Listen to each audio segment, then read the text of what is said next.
Good afternoon and welcome everybody to the client acceptance test presentation of Team Siemens IoT. I'm the coach Alex and I will introduce you to our team.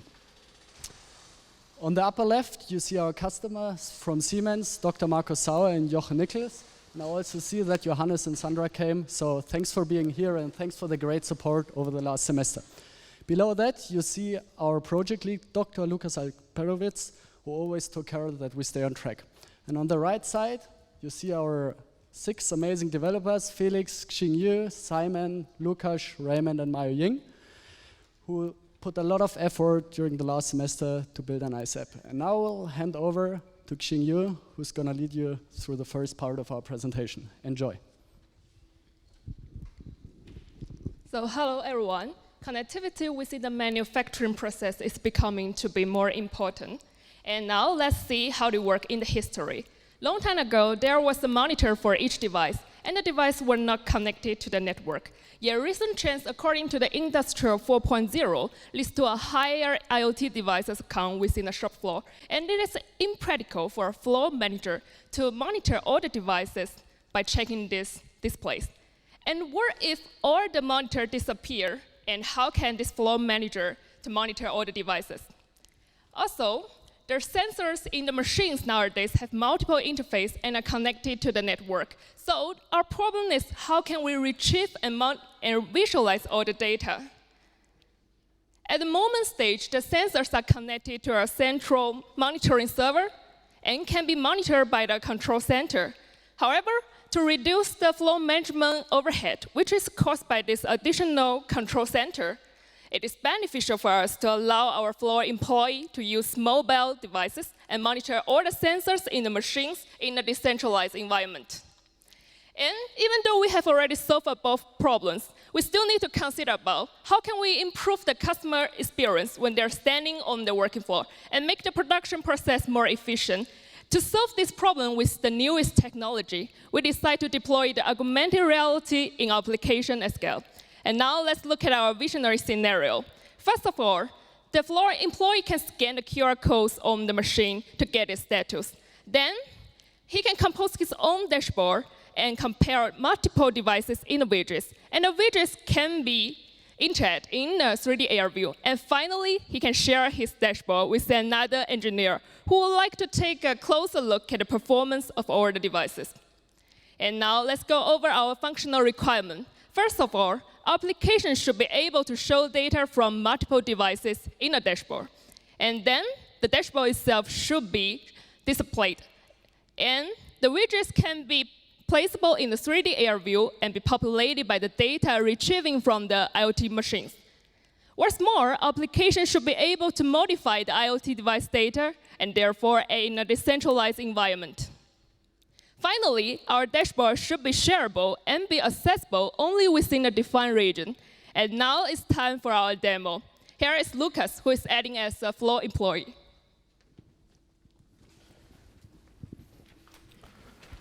Oh no, the Broogie bot seems to be very unhappy. Well, I guess what the problem was. I think this might be something with the fans.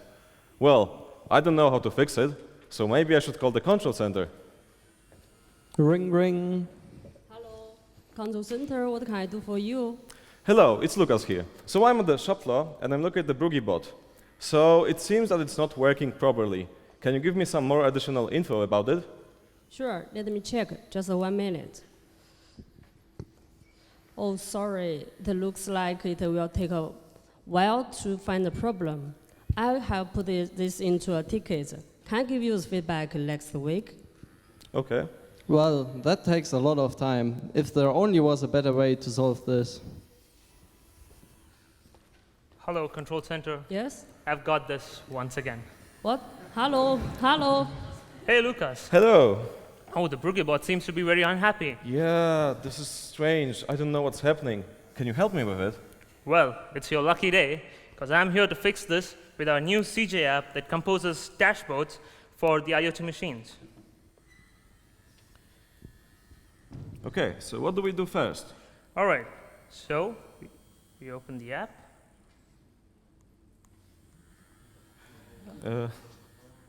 All right. Okay.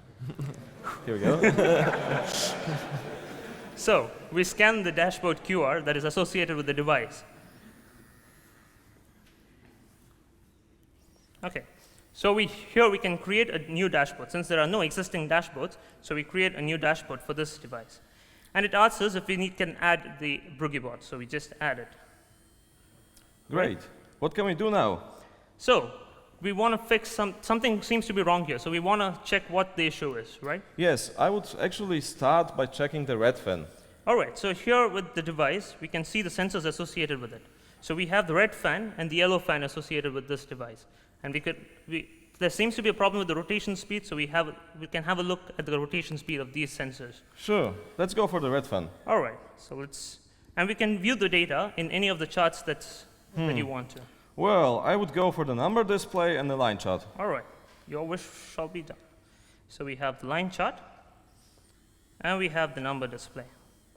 Well, the data seems to be all right since the RPM is somewhere between 22 to 26 RPM, which is pretty normal for this fan. Yes, it seems to be working properly. Yeah. Well, let's move to the yellow fan then. All right, so we select the rotation speed of the yellow fan just like we did earlier.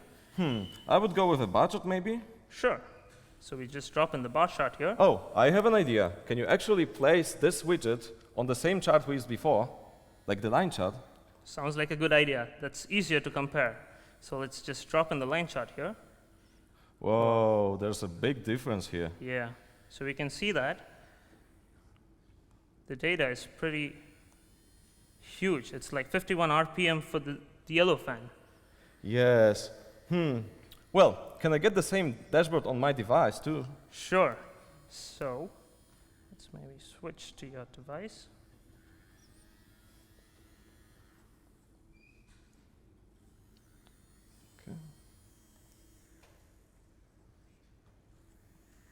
Okay.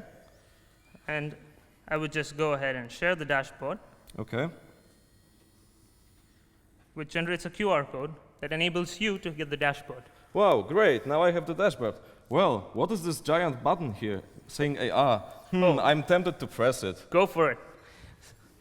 So here you can watch, you can just place the widgets that we just created in the AR view for a better and immersive experience. Well, let's go with the line chart. Sure.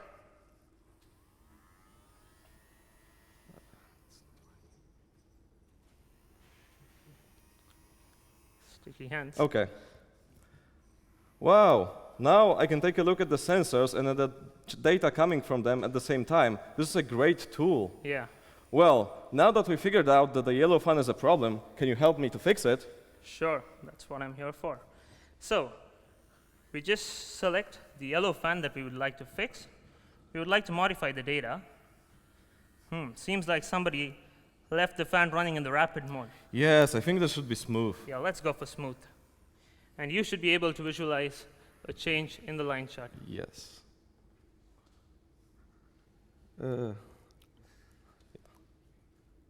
Oh, look, they are kind of similar right now. Yeah. And look at the BroogieBot, it's happy again. We did it. Great job, Yeah. Raymond, thank you. Fixed it.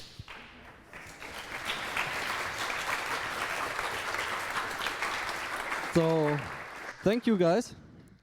And let's talk about what is running in the background. So, we have the Koti framework that was provided to us by Siemens and is used by our app to communicate with the IoT devices. Then the Koti framework does the management and the messaging within the decentralized network, and it can help us to reduce that old school structure and remove overhead. Also, we can get rid of the boilerplate code that is normally associated using MQTT protocols. So let's talk about our system design to explain how our system is deployed. So we have a broker that forwards messages, and we have IoT machines normally located at a shop floor. Those are connected to the broker, and our app is also connected to the broker. Now we can exchange messages over the Koti network. So, for example, some observations from the IoT machines are pushed to the broker pushes the messages to the app, and the app can display the data. And the other way around, the app can send messages over the broker to the IoT machines. So let's talk about our current status of the CJ app. So the first feature we implemented was to retrieve data from the IoT machines and work in a decentralized environment, and thanks to Koti. We've implemented that we can compose a dashboard dynamically and can show widgets in the 2D view and the AR view.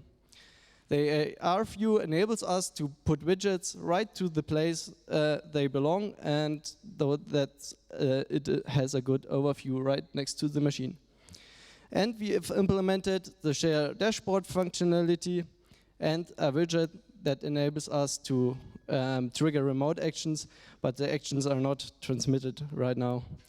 And we have a track location feature that is work in progress, but the app is still ready to use. So that sums up our presentation. So I'd like to give the stage to our customers from Siemens, Jochen Niklas and Dr. Markus Sauer, for some questions and feedback.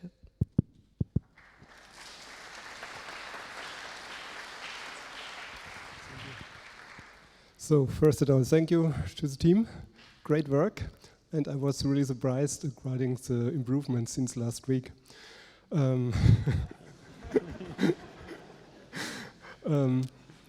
Yes, I have one final question. Maybe all this mapping between these characteristics of the sensor data to these widgets and to the location you place it. Did you find during your work any kind of standards which support this kind of mapping and support also this flexibility? So that the background provided us minimal information about the data. So we have only the information that we have floating data or on and off data more or less. And that makes it difficult to make a mapping because all of our widgets right now can more or less display continuous data. So the user can have a free choice what to use. We just had a mapping for like temperature. That temperature is most likely shown in a chart or maybe with a bar, or the number display what is possible every time you want to choose a new widget. Thanks a lot. Thanks a lot on the team again.